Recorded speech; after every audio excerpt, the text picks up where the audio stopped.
I'm Retro Rew. That's Neezo. Nah. This is Trevor. Nah.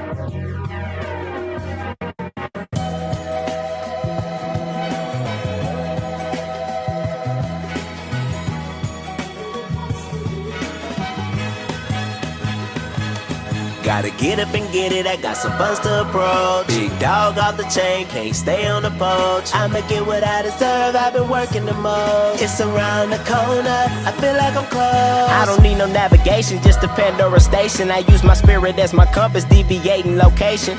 I'm checking geographics, I bury many hatches. If you ever sleeping on me, hope you're down your mattress. But anyway, let them know who you are, fellas. What's up, everybody? My name is Nu Soul the Poet. I am Amante. I'm Neezo. And I'm Retro. He's retro. Okay. And we back. We all Quest retro. Podcast. Man, so what's the deal, man? Yo, what's today been like for y'all, man? Today has been crazy. I've been listening to Sapio from the time I woke up to the time I got here. Of course, bro. Why shouldn't you? Why shouldn't you? That's what you've been working on, bro. Yeah, You know what quality I'm saying? control. For a minute. Yeah, I've been listening yeah. to Sapio 24/7 for the past 3 weeks straight. Yeah, I was trying to gonna master say it. that. But Trying to mix it and Yeah, master it. master. Yeah, for sure, for sure. You know what I'm saying? So like, all right, bro. So for those who don't know, man, Nu Soul the Poet, man. Like, matter of fact, I want to start with your name, bro. Yeah. I want to ask you, like, how did you come up with your name? Definitely fly. my original name was actually Black Soul, but a lot of people Okay. thought that shit sounded evil, so I It's had like to change jargon, it. yeah. Yeah, I'm like, we got Black Soul music. You know what I'm saying? I don't understand how y'all making the correlation, but anyway. So I changed it to Nu Soul because that was supposed to be a genre of music before it was my name. That's live. I didn't even know about that. It was going to be a genre of music I created, but I was going to do that later on in my career. Yeah. And somebody was like, man, you know, we hearing you talk about it, so why don't you just make that your rap name? And I did for a minute, and then I found out Nu Soul was taken. And so I had to add on the poet on the end of that. Gotcha. You know, so a lot of people don't know this either, but like Nu Soul is short for Nubian Soul. So if you Okay. want to really put Okay. the whole thing out there, it's Nubian Soul the Poet. For sure. But just like for short, you. say Nu Soul. Yeah. So like, obviously, I mean, I see you with the Africa, the Black Power fish. Absolutely. You know what I'm saying? The bees of power and whatnot. You know what I'm saying? So like what inspired you to kind of dig deeper into like your roots, bro? Something that we really don't do from the States. Well, a majority of us anyway. We don't. Ironically, I was probably 16 when I started like getting into it. I went to this mostly white school, and I did it ironically at first, like Yeah. sarcastically. People didn't know about black culture, and they were scared of me because I was a big black dude that knew I was black. You know, It's crazy. Always sucks. It sucks. To be the black guy. It sucks ass, man. Nothing but white guy. Cause I've been big all my life, so like I walk into the room and people just assume I'm this aggressive figure, but I'm a fucking teddy bear. You know what I'm saying? Like you can talk to me pretty much anyhow you want to, unless you get disrespectful, then I get mad. Yeah. You know, so I used to bring shit to school. Like I had the assassination of Fred Hampton. I had, you know, the autobiography of Malcolm X. I had the autobiography of Frederick Douglass. I would bring this shit to school just to scare people. Man, hey, don't you love making it awkward for people? Hell You know yeah, what I'm and they saying, ask bro? me what love I'm it. reading and shit, and like I will show them, and they're like, "Well, who's that?" And They I killed had Malcolm X.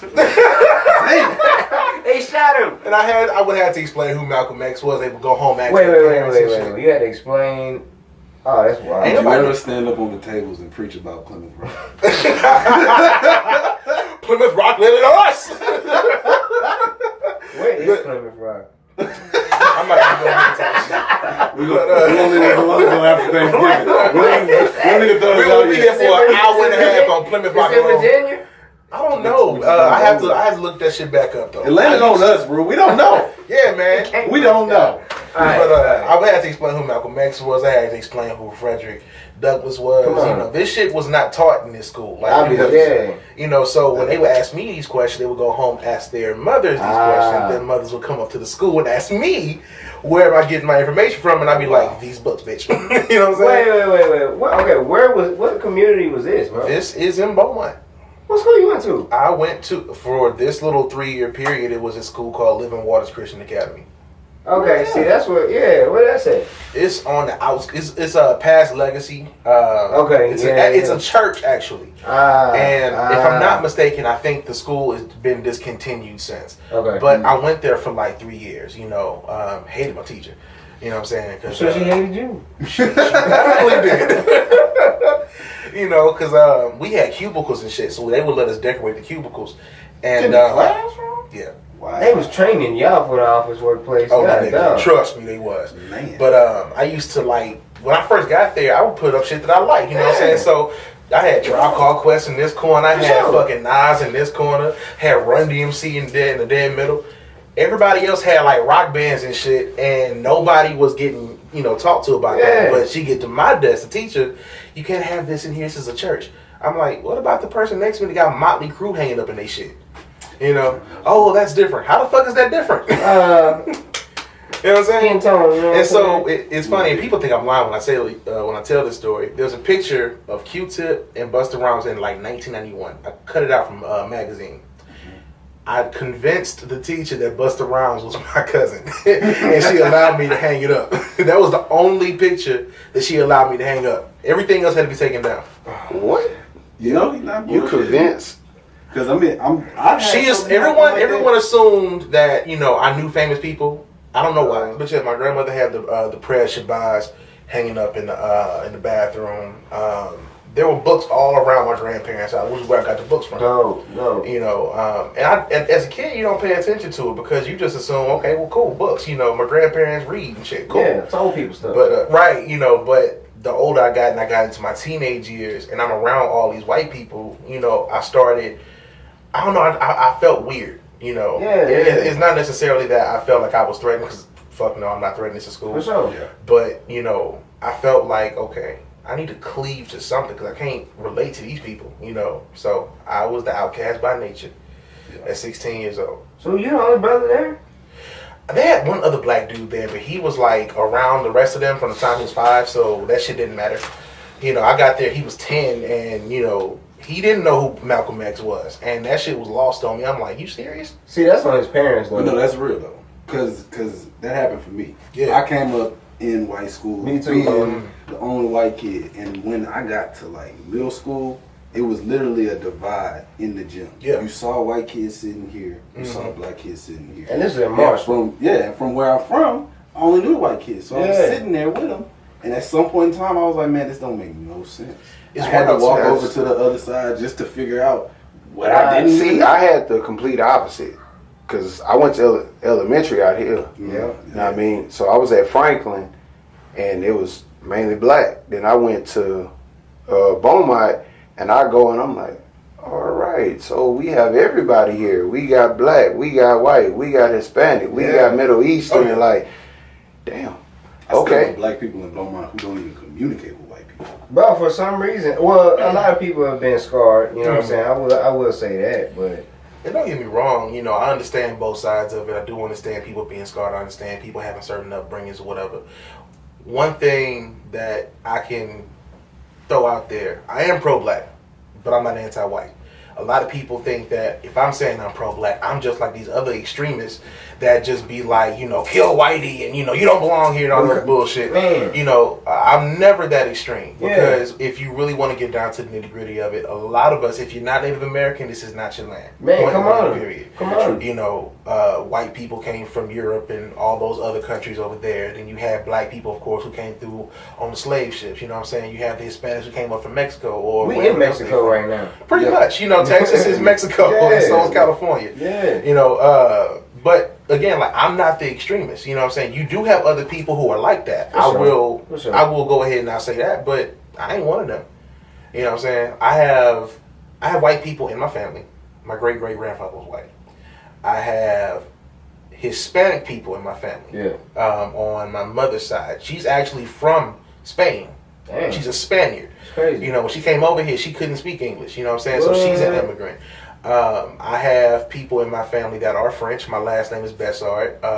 That's actually a French name. Yeah. So I have all these different cultures in me, but I cleave to the black culture because it's what speaks to me the most. For sure. You know what I'm saying? The struggle that exists in the black community doesn't exist anywhere else. You know, and don't get me wrong, yes, the European Jews do have their Holocaust, you know, and everywhere else, you know, there is oppression, of course, yeah, sure. You know, I'm also Native American, by the way. Native American had their oppression, but we're the only people who were so far removed from Africa that we don't even know the languages we were supposed to speak. You know what I'm saying? We have no idea.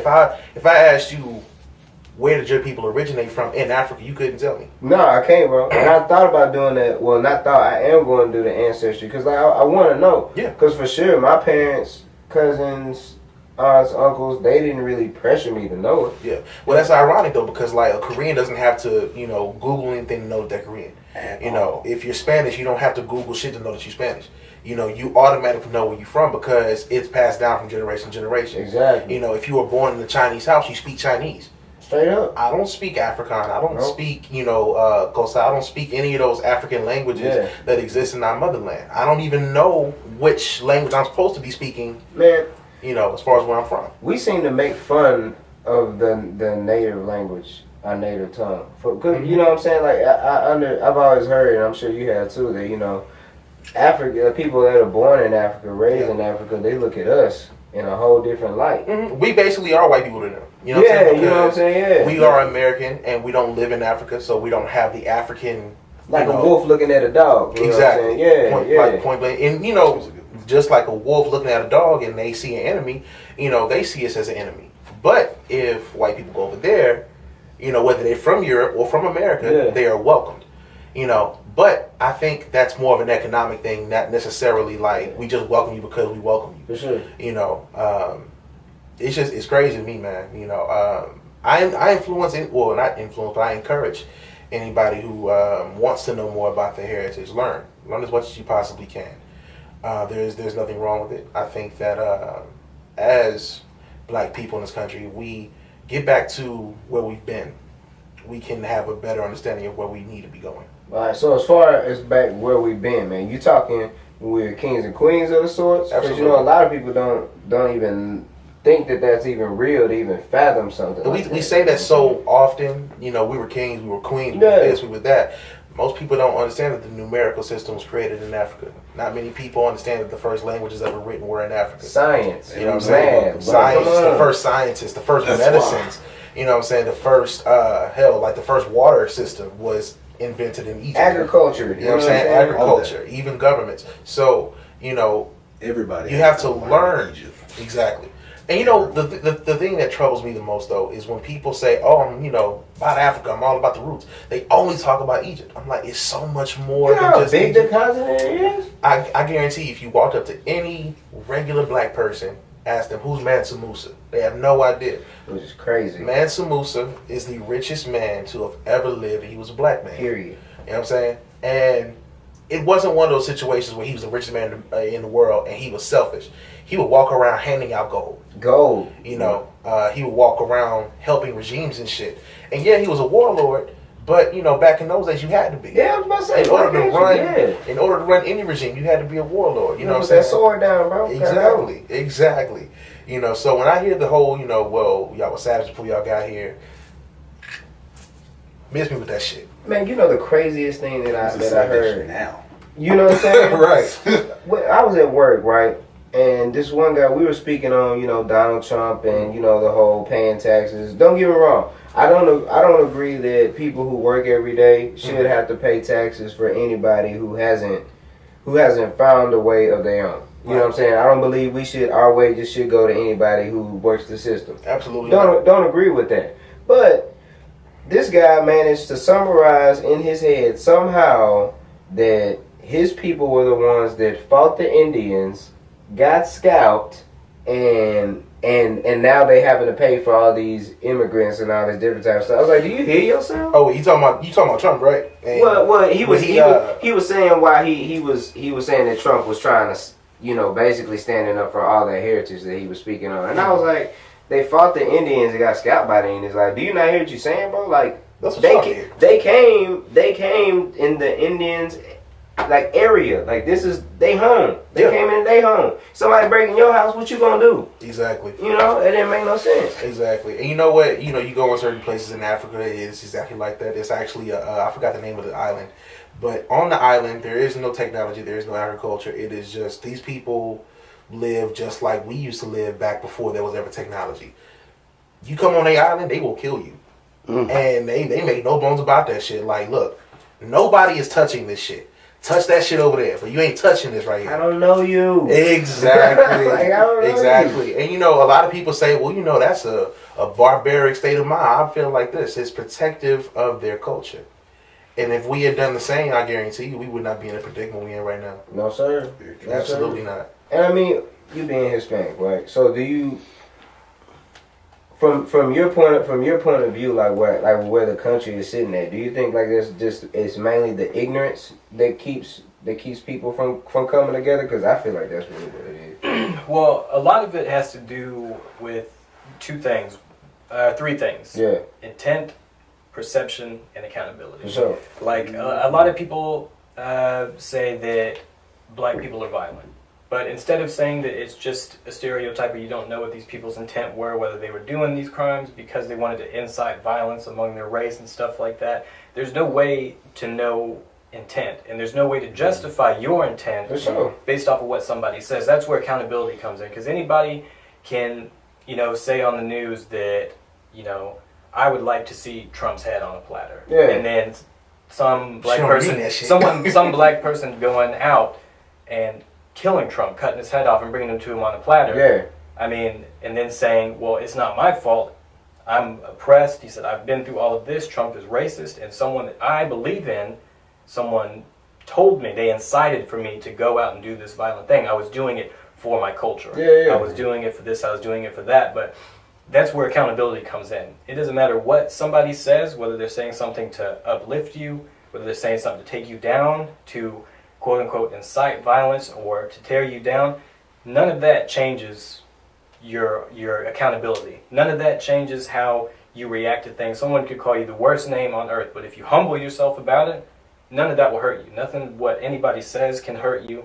And once people realize that they're accountable for their own emotions, and they're accountable for the things that they say, and they have to make sure that their intent is good, and they have to make sure that the way that people perceive them is the way that they want to be perceived. And if everybody can live under that consensus, then it would go back to how I was raised, because I was raised completely colorblind. Me too. My first friend was black, second friend was Hispanic, and I just thought we were humans. Yeah. I had no idea. I said the N-word for 2 months straight after my friend told it to me, because I just thought it was a term of endearment. I had no idea that there was this whole spectrum of the world where people were getting killed and getting humiliated, and if they saw something that they didn't like or they were messing with their women, they would get castrated. What? And I had no idea, because I was raised completely colorblind, and I think that as much as those times mean to us,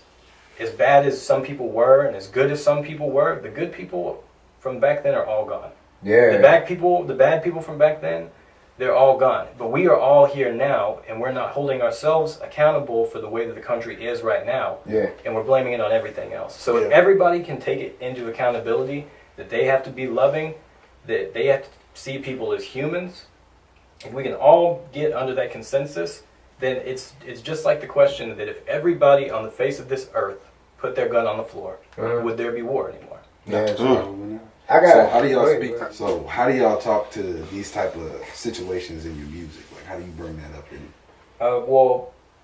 Since this is about him, I'll let him give more of broader thing. It's about y'all, bro. His is a lot more broader, because I live today the way that I lived back then. And that's the fact that I don't see color, period. If someone wants me to write a song about how things were for this one black dude that had to go through this, by the time that song is mixed and mastered, these people aren't going to know the color of that man's skin, because they're going to know what he went through, but they're not going to know that he went through it because it's black. Because that's what it is. We're all people going through stuff, and I'm never going to color code any of my music, because I see y'all just as I see everybody else. It's just a human with the soul, and so anytime that I have something deep that I'm going to talk about, that's exactly what I'm going to focus on, is that person's soul, because that's the thing that was damaged the most whenever they were going through what they were going through, and that's the thing that became stronger once they got over it. Yeah. So the main point of all my songs is a person's soul. Yeah, for sure. The political views that I have,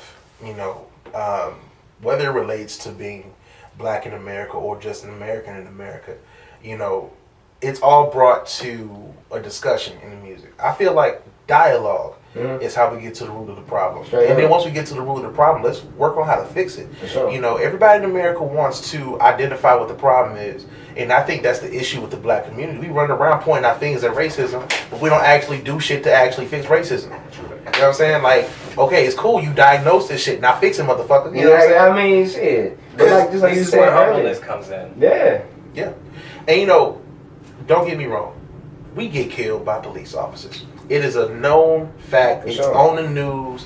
And honestly, half the shit that we actually go through with police officers is not broadcast on the news, because if they had to report all that shit at once, do you know how long the news would be, dog?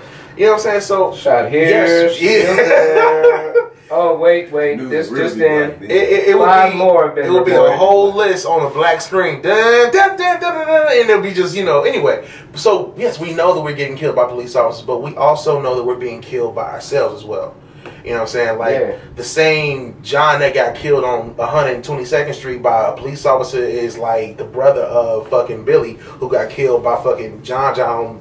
It's duality. When I was asking people about that conversation, bro, you know what I'm saying? Like, as far as like, all right, so yeah, we do have this race on this race crime, but what about ourselves though? And people with ours, that don't count. How does it not count? I actually remember that's self-destruction. I remember like about a month and a half into the whole Black Lives Matter movement, I was having a conversation with somebody, and the conversation started out intelligent.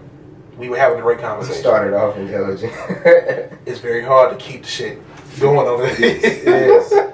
But the conversation started off intelligent. We were talking about, politics. We were talking about things that go on in the black community and how can we fix it as a people. And out of nowhere, shit took a turn for the worse.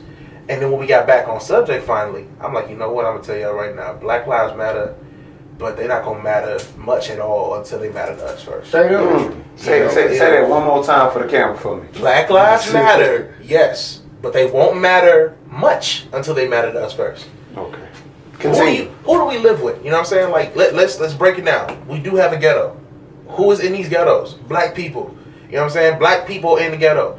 We still push drugs to our own people. We still sip lean with our own people. And don't get me wrong, if you want to have fun, you want to do all that, cool. But you do understand that you're sipping poison, right? Like, it's supposed to be a medicine. That heroin. Clogging up your arteries. You more drink. Boy, y'all boys over here fat stomach and can't take a shit.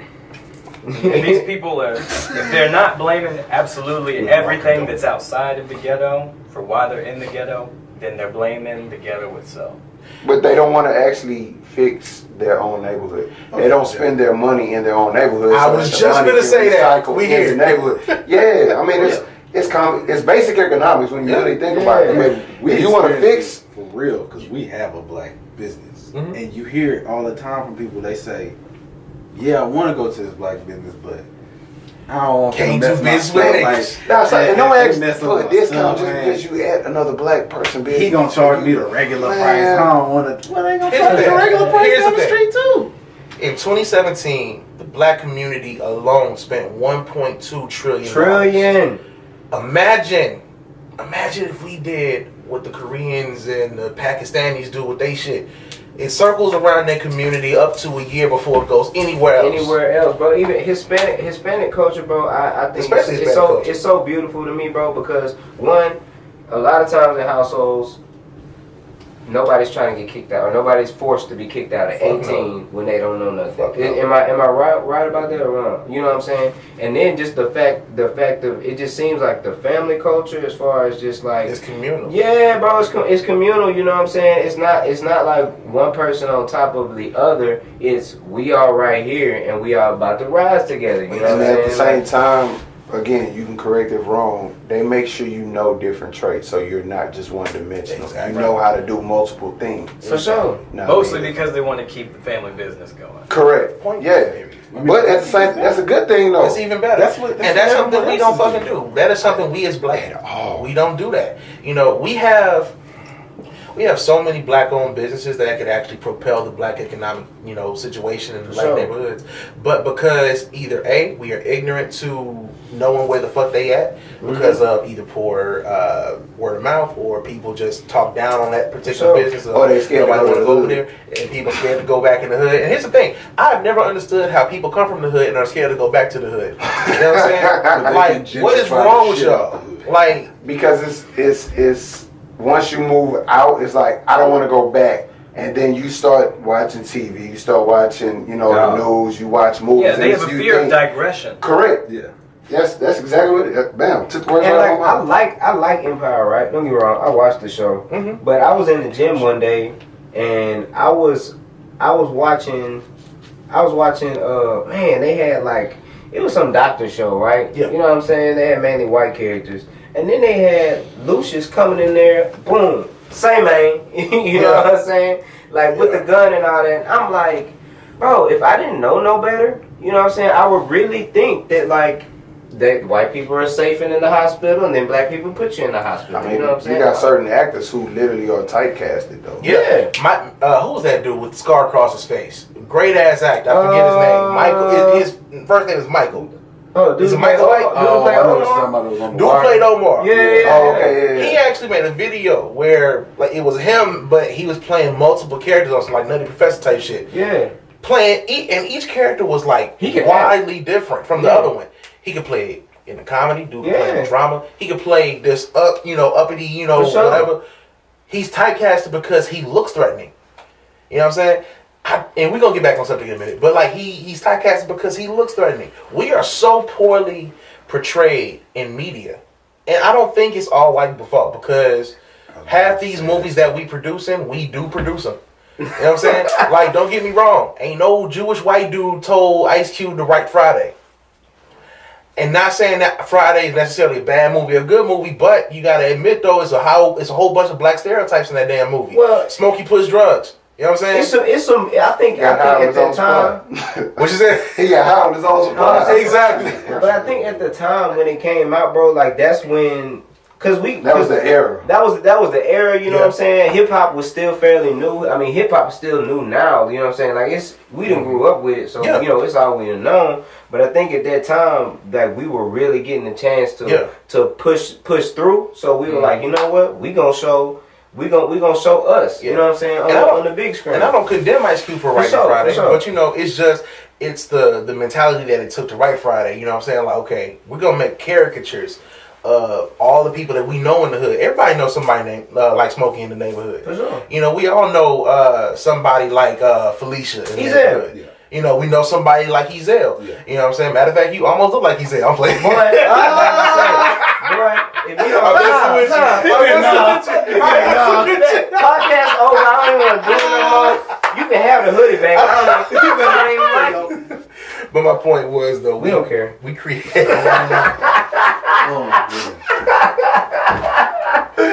We create all these caricatures of ourselves, and don't get me wrong, it was for the sake of comedy, and I get that because that's what it's for. It's supposed to make you laugh. It's supposed to make you remember. Oh shit, I got a cousin like that. Yeah. But on the flip side of that, though, on the outside looking in, if you do not know the black experience for yourself, you're gonna assume that that's how we actually live in real life, and it's not. You know what I'm saying? J. Cole talked about it on. It was a song off of KOD called 1985. Mm-hmm. The song that beat was hard.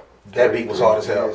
But and I forget the lyric. It right now it escapes me. But in long story short, I'm grateful I survived. We wasn't supposed to make past 25. Well, that's the opening of it. Motherfucker. Oh, damn, we're talking about my bad. Yeah, but the part that I was talking about, he was basically saying that he was talking to rappers, but this kind of pertains to all black entertainers. For sure. White people kind of vicariously live the black experience through us, and so they see us on camera doing whatever the fuck, you know what I'm saying, and they think that that's the black experience. They have no idea. This is for entertainment. A lot of people don't know that Future don't really be on lean like talking and about. He said it. And he says it repeatedly. Said it. And people are still like, Well, Perks. I mean, if you know anything about lean and what it does to your body, you can look at Future and tell he don't sip lean. Yeah. Dude look healthy as a motherfucker. You know what I'm saying? Bro, if you look at him, then look at somebody like Big Mo. Yeah. Bro. Bow Wow, Slim Thug back in the day, you know what I'm saying? Like, Yes, even man. Bun admitted that. Bun was like, man, I was heavy, you know what I'm saying? Because that's what the real lean You is. literally just clogging up your arteries, man. That's literally what you're doing with lean. But anyway, continue. You know, so like people are vicarious, and it's not just white people. It's, you know, it's other people too, like who want to kind of encompass what the black experience is, and they assume that because these characters are coming from black people, this music is coming from black people, these shows coming from black people, this is how it must be to be black, and that's not the whole experience. It's part of it. You get a minimal amount, but you don't get the. I can't write a character that will convey the fear of stepping out of my house and having to be scared of the nigga that lived next door and the cop coming up the street. You know what I'm saying? I can't write that feeling for you. It's crazy. I can't make you feel that because, you understand, hey, that character's afraid, but you don't know why I'm afraid. Because all you see is some dude sitting on his porch and a cop coming up the street. So in your mind, you're thinking, well, because of the news, he's probably more scared of the cop coming up the street. But you're wrong. I have an equal fear of both. You know what I'm saying? And it's not to say that I'm scared of black people. I'm not. But there are certain people who are a threat to my life. And I understand that they live in my neighborhood. You know, the drug dealer up the street, the gangbangers around the corner, the felon that just got out of prison, ain't got shit to lose. He probably gonna go back in less than a month. And all of this shit is very fixable. But because we keep talking about it, you know what I'm saying? But you know what? All the people that you just named too, bro. Like they could be any race. You know what I'm saying? Absolutely. Yeah, they could for sure be any race, man. And I think that like because there's such a high volume of us going into like the prisons and so consistently that people automatically assume, oh, felon, black dude. You know what I'm saying? Like, ironically, the thing is though, we still pushing the whole more black men in jail than in college narrative, and that shit ain't been true since the 90s. For sure. You know what I'm saying? Like, it's more black men in college than in jail. The graduation rate done went way up. Dropout rate done went down. Ironically, though, it did go up during the Obama era.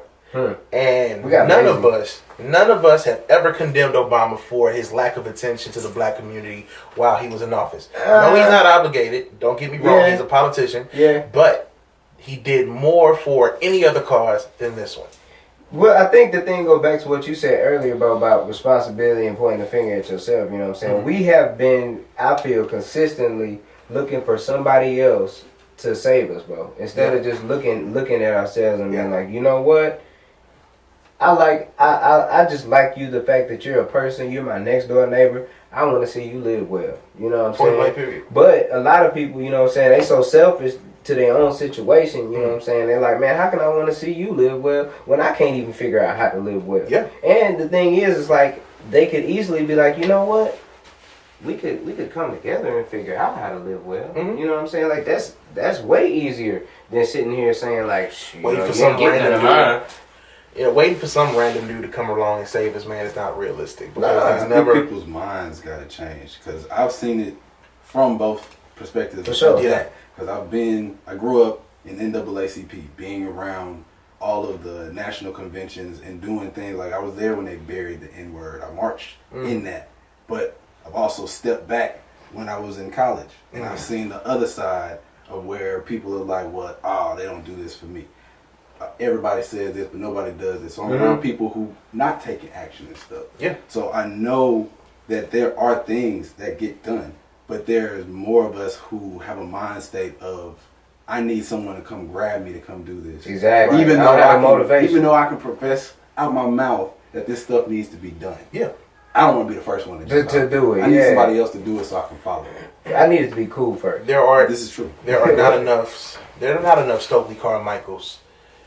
But there are way too many just house niggas. I ain't gonna lie, I don't know the name that you just named. Go on, Stokely Carmichael is... Unfortunately, bro. Stokely Carmichael, and just to give you a brief history, you know, I'll give you some research material when we done. Yeah.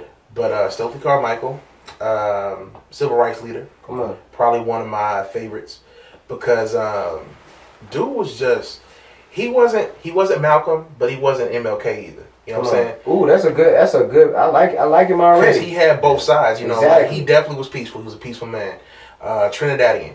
Okay. Not so he ain't taking no shit. Not traditionally black, but it's African. Definitely there. I was about to say the slave got dropped off in the island. He was kind of like it too. He was what? No, he was a dark brother. You know what I'm saying? Probably he's not darker than me, but a little bit darker than him. You know, or about his color. But either way, you know, one of my heroes though. But it's not enough Stokely Carmichaels. It's not enough, you know, Marcus Garvey's. It's not enough people who really take that initiative and jump out there. Be like, you know what? I'm gonna jump in at the front of this. Mm-hmm. And not to toot my own horn, but this is where Nu Soul and Poet comes into play. Because I know that my platform that I have, or that I'm building for myself right now, can be used to influence the next generation of kids to not necessarily correct the wrongs that the previous generation, you know, may have committed. Make a future for yourself. For sure. You know, like, let's give them an opportunity to make their mistakes and then fix those mistakes. Exactly. Let's give them an opportunity to build up their communities. Give them the tools to build the communities. Don't just teach them how to be good employees. Teach them how to be employers. You know, don't just teach them how to go look for a job and fill out a job application. No. Help them to figure out what the fuck is an employer. How do I create jobs? You know what I'm saying? How do I maintain the ability to create jobs? Yeah. I'm going to say my personal opinion. One of the best things for people who despise blacks, but one of the worst things for blacks was Dr. King dying. Yeah. And I say that in the sense, Dr. King dying, I think we had this discussion before. Mm-hmm. I think I know what I feel everything to me, we continue to progress, which he pointed out before. Absolutely. But we haven't progressed the way we would have if he would have still been here. Oh, absolutely not. And I'm saying that to say, motherfuckers got too comfortable. Yeah. But you know what though? People felt like after Malcolm died and MLK died, they felt like their work was just done. You know what I'm saying? The dream still is a dream. Exactly. He never realized that dream. I will probably end up being a martyr myself because the stuff that I'm saying on this podcast, like, it's just the tip of the iceberg. You know what I'm saying? Like, I have so much more to say, and I have so much more. It goes even deeper than what we're talking about right now. Oh, yeah. I'm gonna cut this is the funny thing about a dream is because anytime somebody talks about, like, what your dreams are, or anytime that you're being inspired, someone says to follow your dreams and reach your goals. Yeah. But they never say follow your dreams and reach your dreams. Mm-hmm. Because here's the thing about a dream is that it never goes into fruition until you're asleep forever. And by asleep forever, I mean dead. That's that's whenever you make it to the ultimate dream. Correct. That's whenever you make it up there. And it's just like the pursuit of happiness. Is everybody has the right to pursue happiness. Absolutely. But never says anything about achieving it. It's about waking up with the mindset every single day that you are going to pursue happiness. Yeah. And it's just like faking it till you make it. If you want to have a life of happiness, you have to pursue happiness every day. Yeah. I mean, Because if there's one day that you don't pursue happiness, you haven't had a full life of happiness. You've had 99 years and 364 days of happiness. that's just like the whole thing with people who are sick. Say you have cancer. They say they're going to treat you, not cure you. Right. You know what I mean? I That's just a want whole to throw different that conversation. extra thing. I just throw that extra little thing in there. Sprinkle. Bro, so given that you have all this influence, you know what I'm saying, just growing in you, bro, like, were there any artists that you listen to, you know what I'm saying, Lil Public Enemy, you know what I'm saying? I love this question so much. You know what I'm saying? Like, who did you decipher? You know I'm what going I'm to shock people right now. My biggest influences are not rappers. Okay, dog, that's You know what I'm it. saying? You a musician, bro, you know what I'm saying? If I had to name any rapper, it'd be probably two of them, Rakim and LL Cool J. Man, people, Rakim, I don't, that's my bro, people sleep on Rakim. I think it's this age. You know? He still got respect. He got respect in the hip hop community. For but sure. here's the thing, though. If there was no Rakim, you wouldn't have no fucking Eminem. You wouldn't have no LL Cool J. You wouldn't have Kendrick Lamar or J. Cole. You know, he was that first. Yeah. You know what I'm saying? He was in a world of disco. Him and Eric B, man. In the world of disco, 1986, people still yelling in the microphones. People still talking about being funky fresh. You know, and that shit.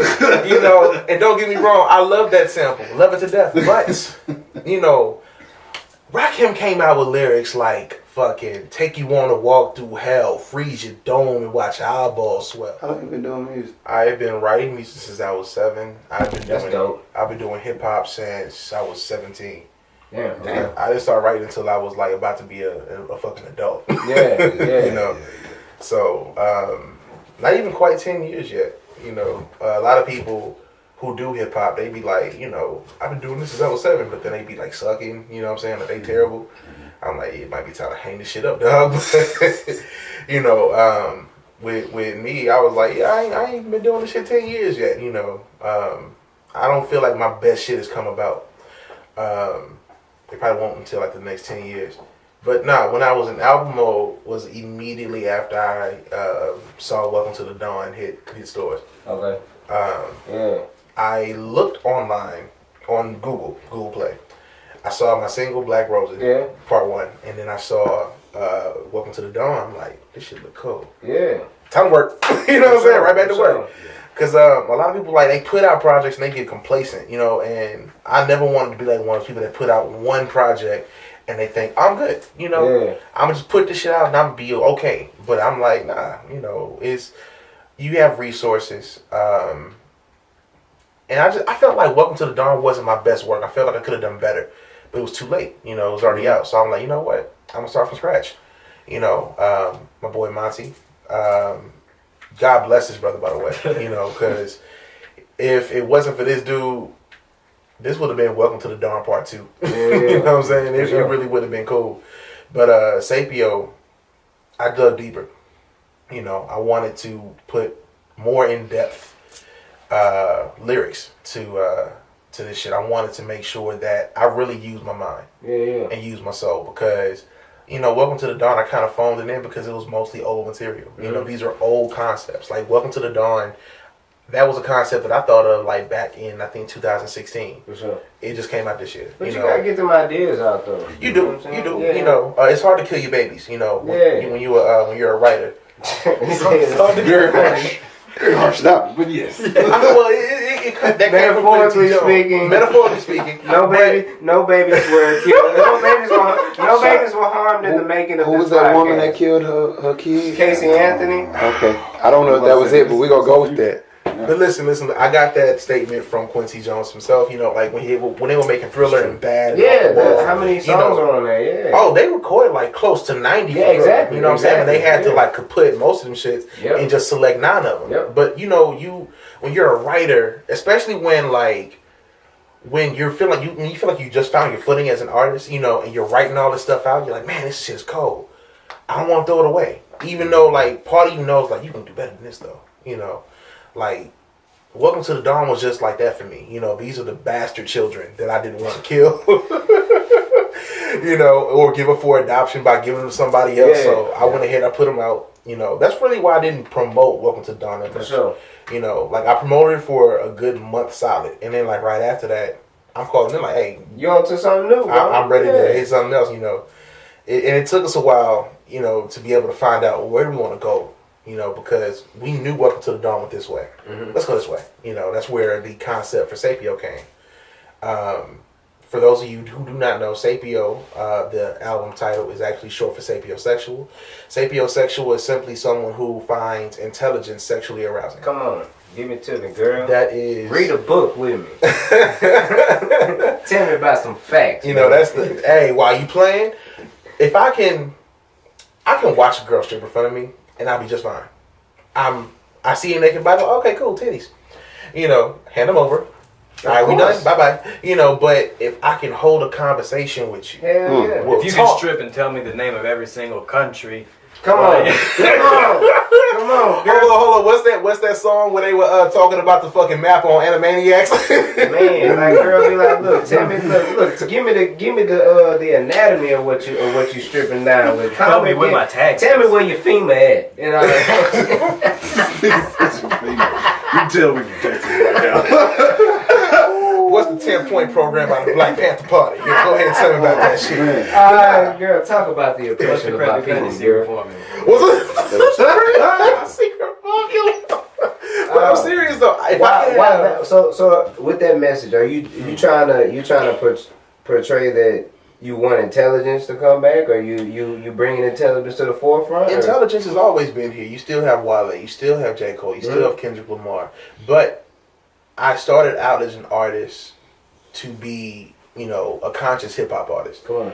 And then I distanced myself from that to trying to make whatever I thought was cool and whatever I thought was gonna sell, because I was signed to Bo Records before they folded, and they wanted me to have commercial shit. So I put out I didn't put out anything really. SoundCloud has all my old shit. Don't go look that shit up. D7 is terrible, but they wanted me to put out more marketable shit, and so I started writing shit that I thought was marketable. Had a song called Ass Clap, got right to the point. And by accident, because I actually made a shot of spite. I was pissed, because I'm not a club dude. If I go to a club, I'm gonna sit over in the corner somewhere. Man. I have fallen asleep in the club. Ain't that shit weird? Because everybody around you so lively. I was out with him one time, and I was sitting there, and I remember that. we were outside and it was like raining. That time. I'm literally somebody was throwing up on the side of him too. Yeah, somebody was throwing up on the side. We was drinking for free. We kept getting drinks for free that night. Yeah. So, he can go to sleep, but, it's free liquor, so I'm going to turn fuck up, right? I'm going to keep drinking. So you say you signed, dog? Like, so how was that? How did that whole process? I didn't sign people. I drove up and down Major. Bo Records used to sign people, and the thing is, the contract that I was under, technically... You talking about that black and red looking studio that they had? I don't even know who Bo Records is. I ain't attached to the little. It's right now. It's a flower studio. Oh, right there. I do remember them. Bo Records. They had me down. They had me written down as an engineer. For sure. Really? Were you an engineer? Yeah. Oh, okay. Over there off Major. Yeah, off Major. I remember them. Man. Yeah, I remember them. Yeah. And it's funny because I didn't even fit into the lineup back then. because they had they did mostly rock and shit. Like that. Okay. Did they? Or probably at the time that you were messing with them. But when I was there, it was nothing but rappers. You had Karma. She was an alternative rock artist, I guess. I wouldn't say that she was necessarily rock though. It was more or less folk music, a variation of country. But you had Big JC, you had Sad Mitch, you had MA, you had Chaos, you had that at one point that star name where I was involved. And then there was me.